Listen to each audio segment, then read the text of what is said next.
اذان جو ہے یہ اللہ کے رسول نے خواب میں نہیں دیکھی، اذان یہ صحابہ کے خواب میں آئی۔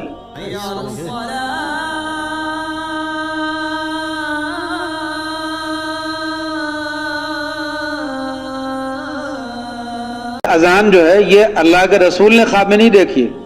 اذان یہ صحابہ کے خواب میں آئی۔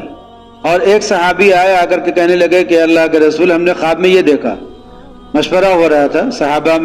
صحابہ کے ساتھ، اللہ کے رسول مشورہ کر رہے تھے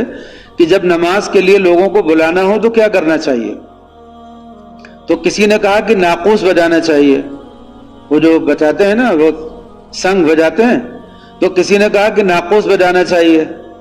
کسی نے کہا کہ ڈھول پیٹنا چاہیے، کسی نے کہا کہ کچھ اور طریقہ بتایا کہ ایسے کرنا چاہیے۔ اس وقت تک دستور یہ تھا کہ ایک آواز لگانے والا آواز لگا دیتا تھا الصلاۃ جامعہ، کسی ٹیلے پہ چڑھ کر کے کوئی کہہ دیتا تھا الصلاۃ جامعہ، تو سب کے سب لوگ اکٹھا ہو جاتے تھے۔ اللہ کے رسول کو کبھی نماز نہیں بھی پڑھانی ہوتی تھی، کوئی دین کی بات سنانی ہوتی تھی، تب بھی یہی اعلان ہو جاتا تھا الصلاۃ جامعہ، بس سب لوگ اکٹھا ہو جاتے تھے اور آپ لوگوں کو مضمون سنا دیا کرتے تھے۔ تو ایک طریقہ تو وحی کا یہ ہوتا تھا کہ جبریل امین لے کر کے آ جائیں پیغام، ایک طریقہ یہ ہوتا تھا کہ آپ صلی اللہ علیہ وسلم کے دل پر القاء ہو جائے بیداری کی حالت میں،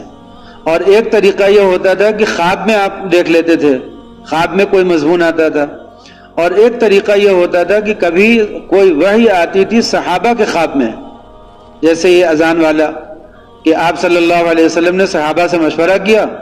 کیا ہونا چاہیے، پھر آپ نے فرمایا کہ ٹھیک ہے کل اس پر بات ہوگی۔ اب صحابہ چلے گئے، رات میں سب لوگ سوئے، صبح ایک صحابی اپنی چادر گھسیٹتے ہوئے، بالکل اپنی لنگی گھسیٹتے ہوئے، اے اللہ کے رسول میں نے یہ خواب دیکھا کہ کوئی فرشتہ ہے اور وہ آ رہا ہے اور وہی کہہ رہا ہے کہ یہ ہو جائے، اللہ اکبر اللہ اکبر، اشہد ان لا الہ الا اللہ، اشہد ان محمد رسول اللہ، یہ کلمات۔ ابھی ایک صحابی اپنی بات سنا کر کے پورے ختم ہی کی تھی، دوسرے صحابی آ گئے، اے اللہ کے رسول میں نے خواب دیکھا کہ اس طرح کا ایک مضمون، یہی اذان والا پورا جملہ انہوں نے بھی سنا دیا۔ آپ نے فرمایا کہ دیکھو اللہ تعالیٰ نے تمہارے دلوں پر اپنا جو منشا تھا وہ تمہارے دلوں پر القاء کر دیا کہ نماز کے لیے بلانے کے لیے یہ کلمات کہے جائیں۔ تو وہ صحابہ کے دل پر وحی آئی اور اس وحی کے ذریعے اذان ثابت ہوئی۔ اسی